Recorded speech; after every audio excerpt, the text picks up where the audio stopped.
The subject which has most interested me for many, many years is the simple question, who or what am I? What do we mean by the word I? And I find, as I investigate this question and talk with all kinds of people,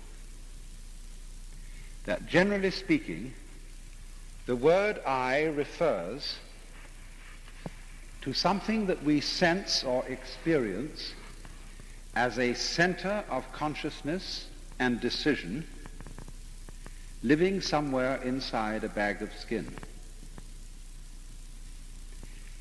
Common speech reflects this in many ways. We say, face facts. We talk about being confronted with reality, and we talk about the difference between the knower and the known, the subjective and the objective, the internal thinker and feeler facing an external world. We say, I came into this world. I find there is therefore a general sense that I am something to which this external world is a stranger. That there is a feeling that there's deep hostility between the subject and the object. And this again reflects itself in our common language, where we talk about the conquest of nature, the conquest of space, and the conquest of great mountains like Everest. And all that this adds up to is that the human being experiences himself to be very lonely and feels that death is a terrifying threat, because he's been brought up in our kind of society and our kind of culture to experience himself as something isolated. Let's review this historically, because we shall see that in Western civilization we have been, in the past 2,000 years, under the influence of two great myths. When I use the word myth, I don't mean a kind of false story. The way I use the word myth is to signify an image, a great symbol. Men use symbols to make sense of the world. And we keep changing our symbols, and different cultures have different symbols. But a myth is an idea, or generally an image, which we use to explain the world and our own lives. So then, Western man has had two great images. The first image is that the world is the handiwork of a creator king, the Lord God. We are his creatures, and he has made us in rather the same way that a potter makes pots or a carpenter makes tables. In the book of Genesis, the creation of Adam is described in terms of ceramics, because the Lord God fashions a figurine out of the dust of the earth, that is to say, out of clay, and then, having made this little figure of a man, he breathes the breath of life into its nostrils, and the man becomes alive. And it's not insignificant in this line of tradition that Jesus is the son of a carpenter. because the whole idea of the universe is that it's an artifact. It is something made. It could have been different from that. The universe could have been considered not as something made, like a table or a pot, but something grown, like a plant. And that children might say to their mothers, not, "Mommy, how was I made?" but, "Mommy, how was I grown?" But in our culture, it's natural for a child to ask the question, "How was I made?" Now then, this whole imagery of the human being as something made by a master craftsman became too much for the Western world, because everybody constantly felt that they were under the surveillance of the Lord, being watched and being judged at every moment. I have a friend who is a very intelligent convert to Catholicism, and in her bathroom she has one of those old-fashioned toilet operations where there's a tank near the ceiling and a chain which you pull, and then there's a pipe which goes down from the tank to the seat. And on this pipe there is a little plaque with a big eye on it, this kind of eye, and underneath in Gothic lettering it says, "Thou God seest me." So in the most private apartment of the house, where one closes the door and locks it, there is the all-seeing eye of the eternal judge of the universe. See, this was a very, very awkward idea. You know how you feel in school when you were a child and you were doing some work, you were writing, you may have been doing arithmetic or writing an essay, and if the teacher comes and looks over your shoulder while you're writing, you somehow feel blocked. You wish she would go away until you finished. And so in the same way, Western man has tended to feel blocked by the all-seeing judge of the universe, and therefore invented another myth altogether. The universe considered as an unintelligent mechanism. What a relief. No God to judge me, no hell to go to, no conscience that I need follow except my own sense of taste. A world, however, that is perfectly stupid. A vast mechanical gadget in which I am trapped like a mouse in a cotton gin. And very many people, very many intelligent people in the Western world have, since the beginning of the 19th century, settled for this conception of the universe.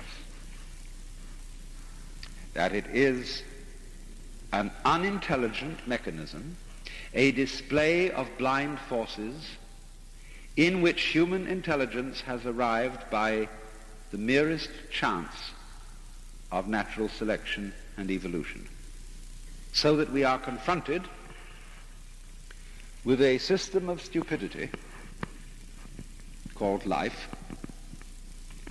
in which we, as intelligent accidents, are trapped, and which therefore we have to subjugate to our wills by every conceivable technological device. And we know that in the end it will beat us. That each individual will die, and this kind of consciousness that we have that seems intelligent and that is capable of loving and being loved will simply become nothing. That in the end life will be a brave gesture against futility. Now, I want you to understand that that idea although it sounds very realistic and hard-boiled, is also a myth. And it has been for a long time among thinking people a plausible myth, after the myth of the Creator God had become implausible. See, the trouble is this. No kind of science ever proved that the Lord God on the throne of heaven doesn't exist. What happened was simply that we, through scientific investigation, we acquired a sense of the universe,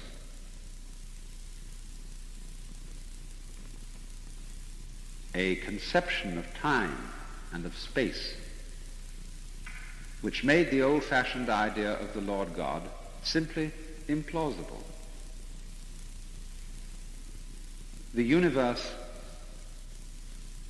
was something much grander, much more spectacular than could possibly have been worked out by an old gentleman with a white beard on a golden throne, surrounded with winged angels.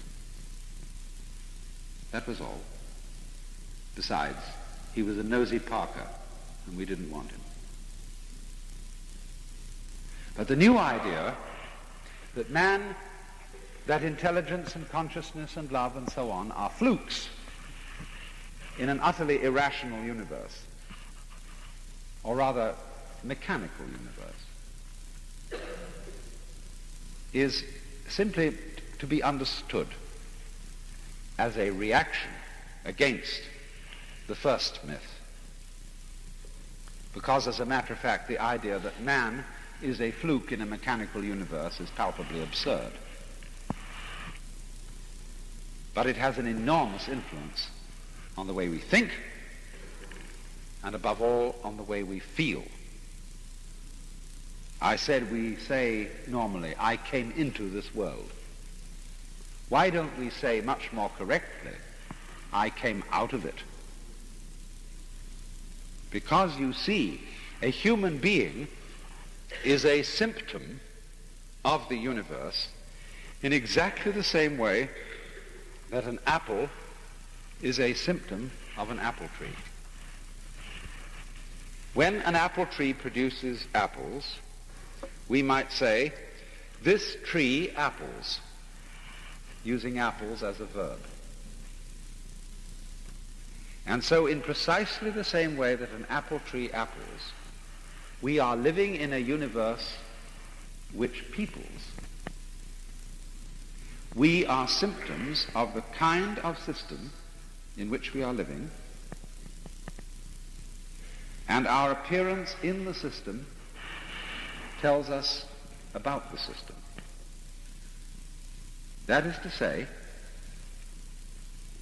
just as in the words of Jesus, figs do not grow on thistles, nor grapes on thorns, so human beings do not grow on a tree which is merely mechanical, because human beings are not merely mechanical.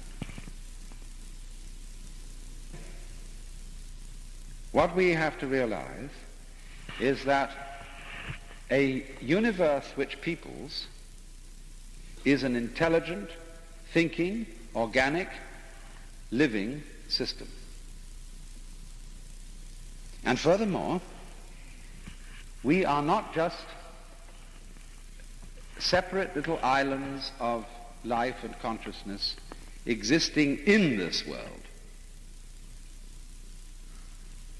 but rather we should say that myself, my consciousness, is something that the whole universe is doing. You know, in ancient times, when people wanted to draw a map of the human soul,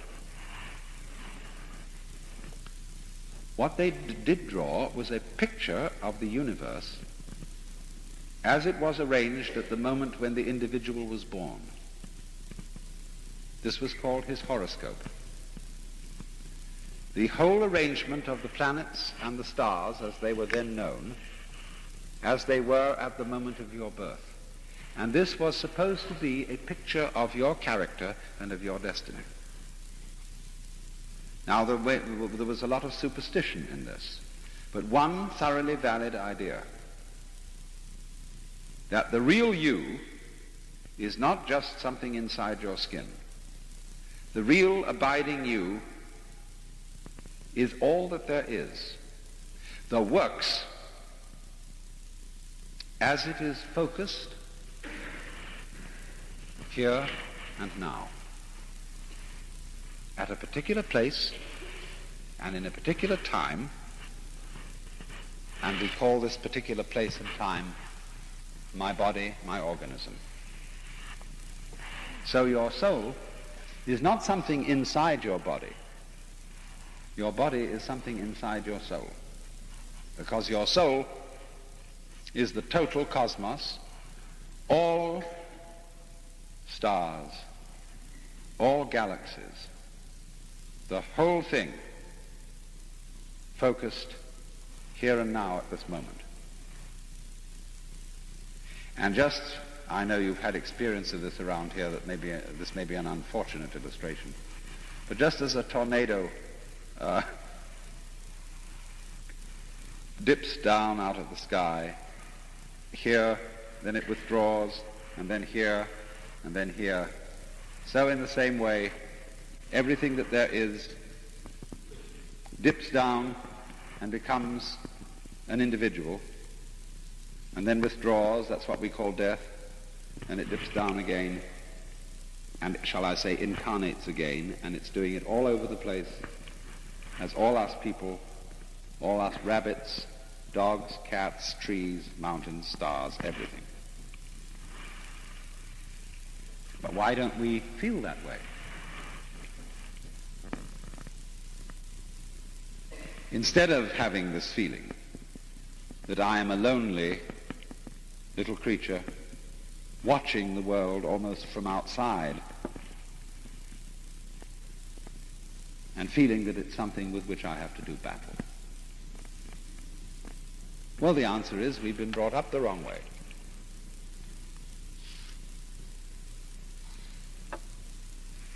We've been brought up to play the game of cops and robbers, good guys and bad guys. That is to say, the game of pretending that each one of us is separate. Each one of us behaves on his own. And this gets us into the most amazing messes.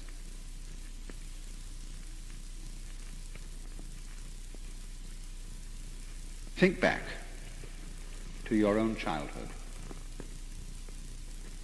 Think back to how you came to find out that you were you, and to have this sensation of being a separate and lonely individual. For example,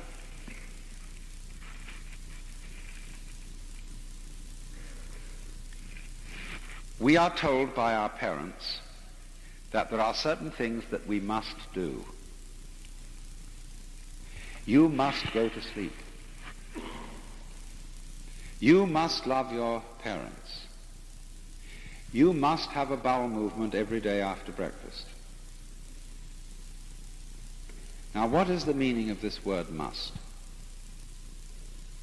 Is it a commandment?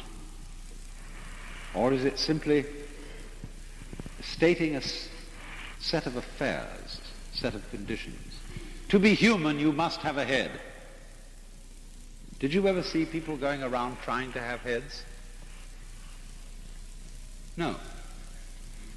Well, so in exactly the same way, you remember very well that when you tried to go to sleep, you stayed wide awake. And supposing you try to love somebody. Look, supposing you as a husband or a wife say to your spouse, "Darling, do you really love me?" What kind of answer do you want? Do you want your spouse to say, "Darling, I'm trying my best to do so"? No. What you want is an answer to the question, do you really love me? You want the person to say, I can't help loving you. I love you so much I could eat you. But yet, we can say to our children such a remark as, darling, all good children love their mothers. And you ought to love your mother, not because I say so, but because you really want to. Do you see?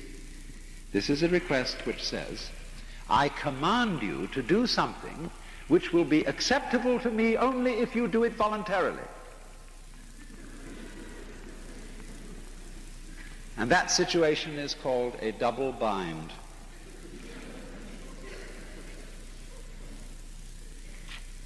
And it goes on all the time. The most important double bind that we are put under in our upbringing is one which could be expressed as, you must survive. We call it the instinct for survival. But actually there is nothing of the kind. But you must survive is something really pushed into us. I remember talking some years ago to a woman who came to me and said, I'm scared out of my wits. I have high blood pressure and I'm afraid I'm going to die. And this terrifies me. So we had a long conversation. I wanted to try and find out what she was really afraid of in death. And we found out that it wasn't pain, it wasn't the idea of annihilation, of just endless not being. She said, do you know, what I'm really afraid of is what people are going to say. They're going to be at my funeral and they're going to say, poor old Gert, she couldn't make it, could she? Because you see, there's something disgraceful about dying. Your will to live gave out. You didn't have the guts to go on. You succumbed. Oh, too bad. In other words, it's an injury to one's pride, because you must go on living.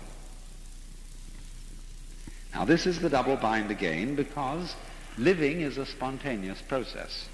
Just like sleeping, breathing, growing hair, shaping your bones, and so on. You don't have to think how this is done. It happens. Marvelous. But it does. And to let it happen optimally, you mustn't get in the way of it. I mean, if you try to color your eyes blue, what a ridiculous thing if they're brown.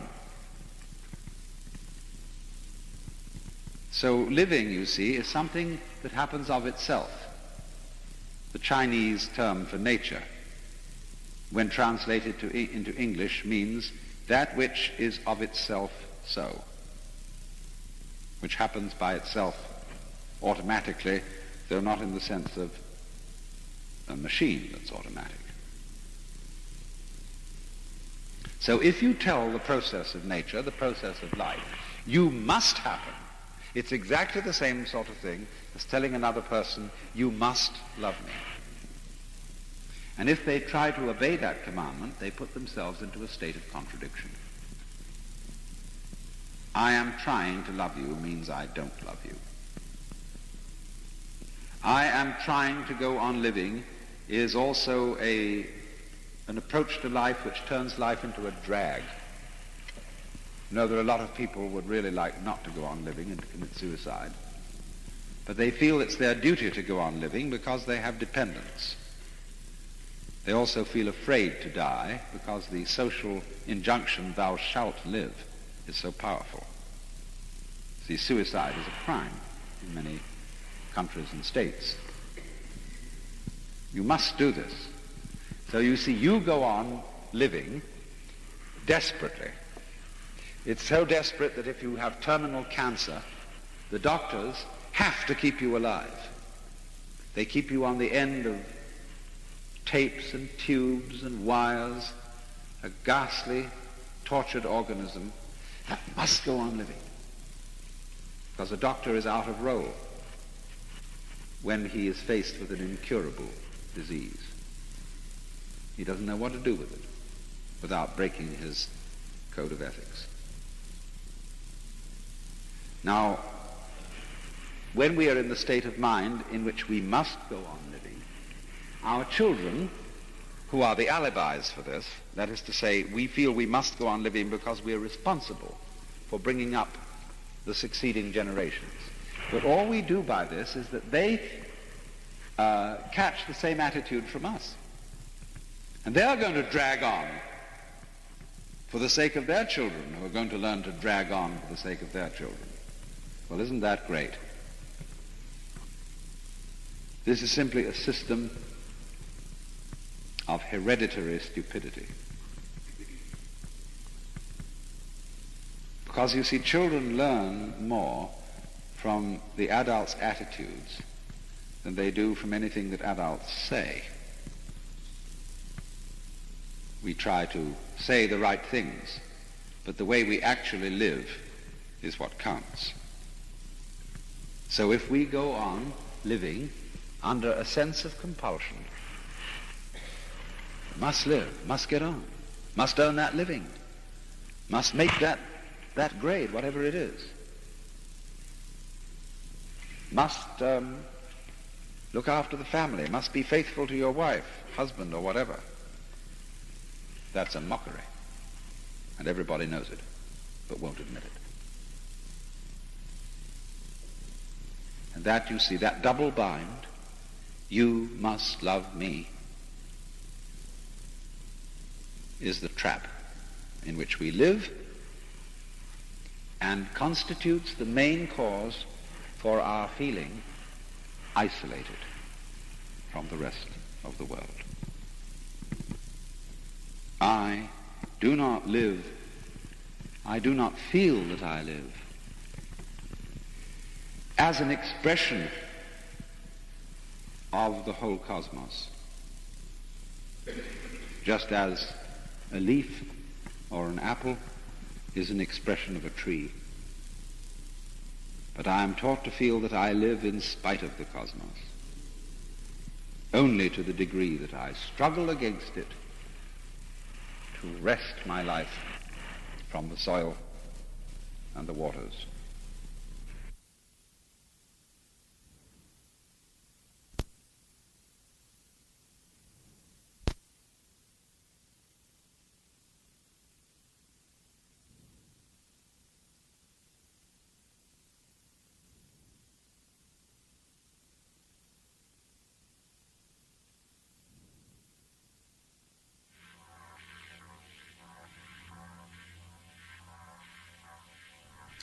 And we return in just one moment with part 2 of Zen and the Limits of Explanation. You're listening to WFMU. It's the Alan Watts Lecture Series. Stay tuned.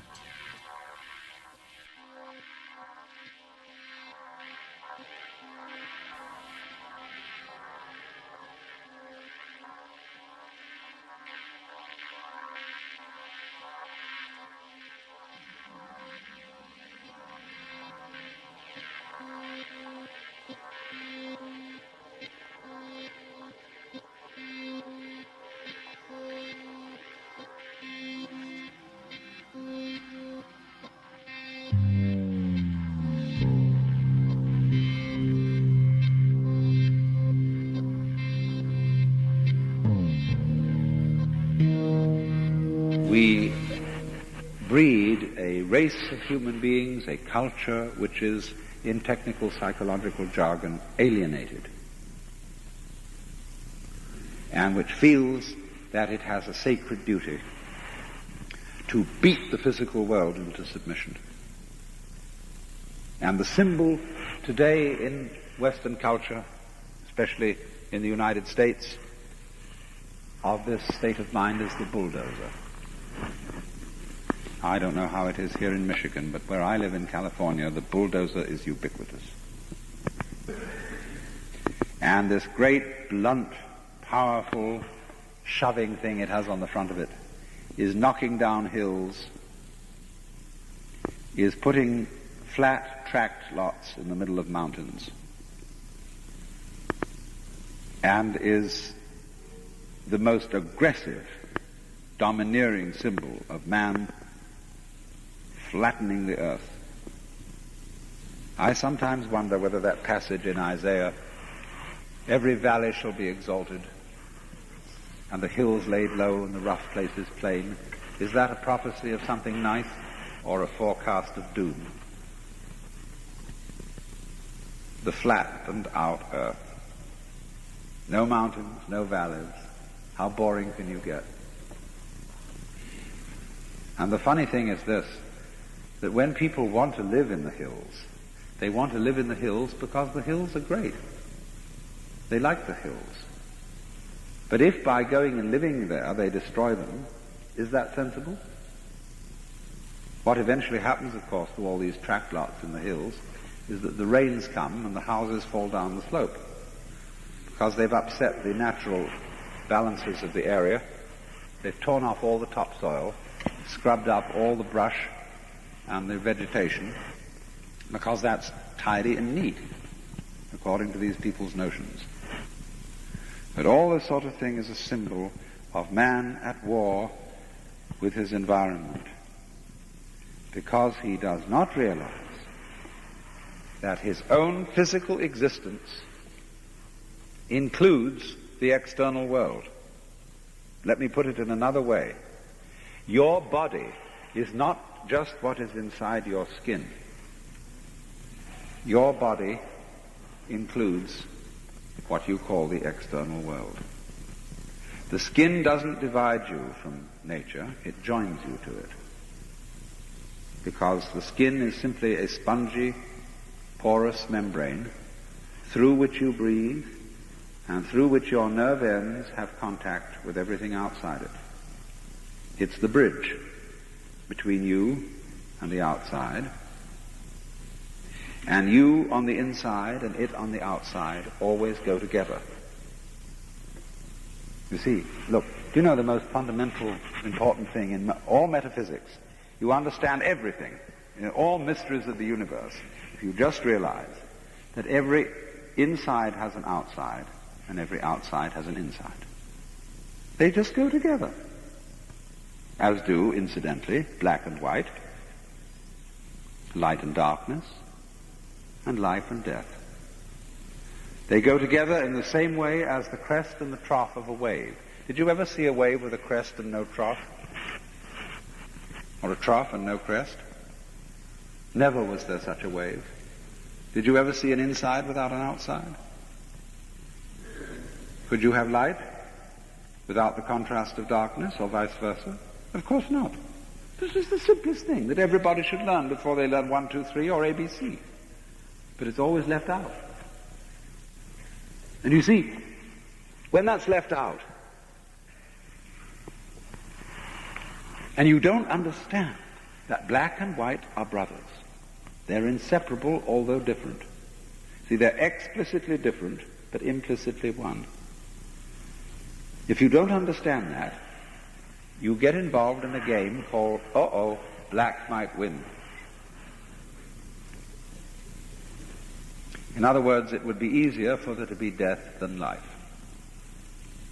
It's a little bit funny, isn't it, that anything exists at all? Has that ever struck you? I mean, it would be so much easier for there not to have been anything, because being is a bit of an effort.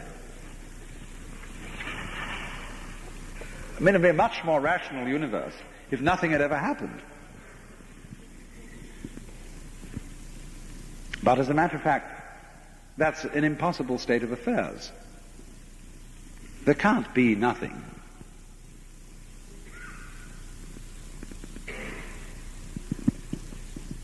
But something, existence, is not just being. It's an alternation of being and non-being. Do you understand that? Listen to a sound. Noise. Noise is something you hear. But noise isn't just sound. It is an alternation of sound and silence. It's a vibration.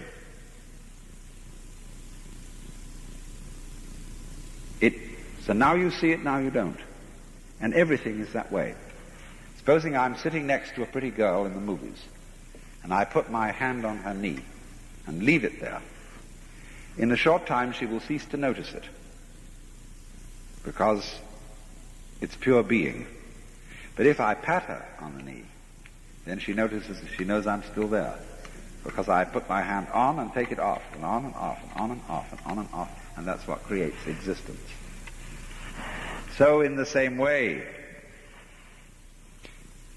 all our sensations are sensations of vibration, of now you see it, now you don't.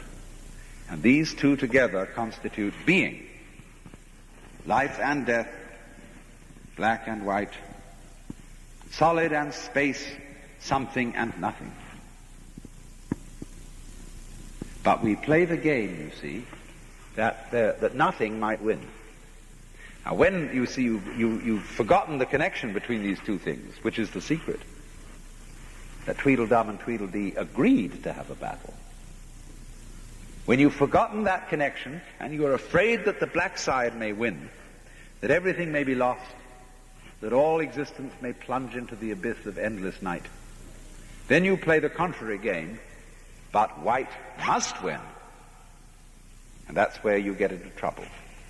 You must love. You must live. And that's the biggest hoax ever invented.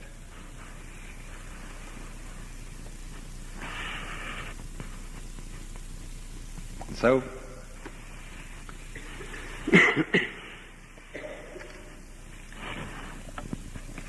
we go around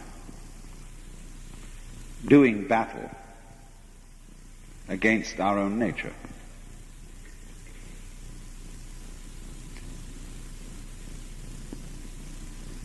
Now, can we get out of this trap? Or are we hopelessly hypnotized? Is there anything, supposing you realize this is true, can you change your state of consciousness so that you don't any longer have to feel that you are an isolated island of sensitivity locked up in a bag of skin? Could you come to feel that you are really, deep down, simply a particular expression of everything that there is? To put it more strongly, could you realize as clearly as when you put your hands on something hard and you know it's there, could you realize that clearly that your real self is the works, is the whole cosmos? How would you go about that? A lot of people do know this. In the East, they call them Buddhas. And they know this in a very natural way. But in order to approach that kind of knowledge, really the main problem about it is to get rid of our chronic objections to it. For example,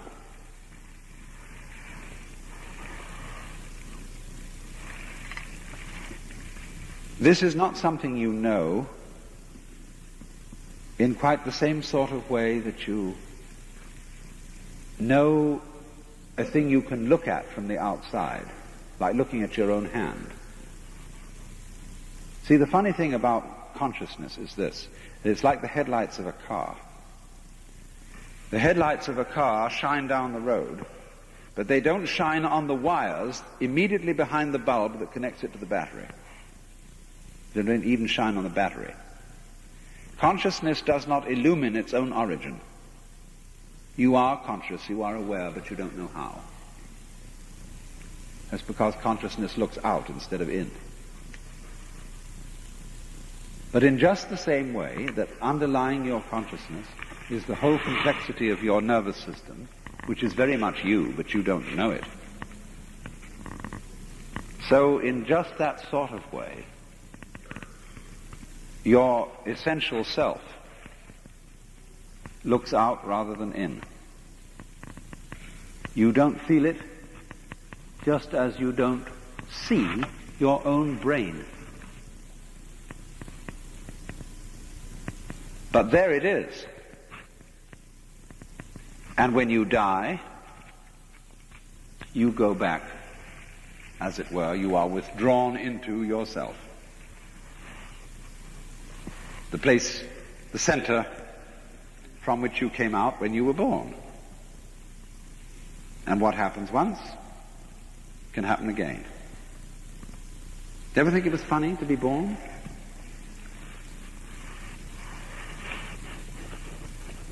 Think about it. What will it be like to go to sleep and never wake up?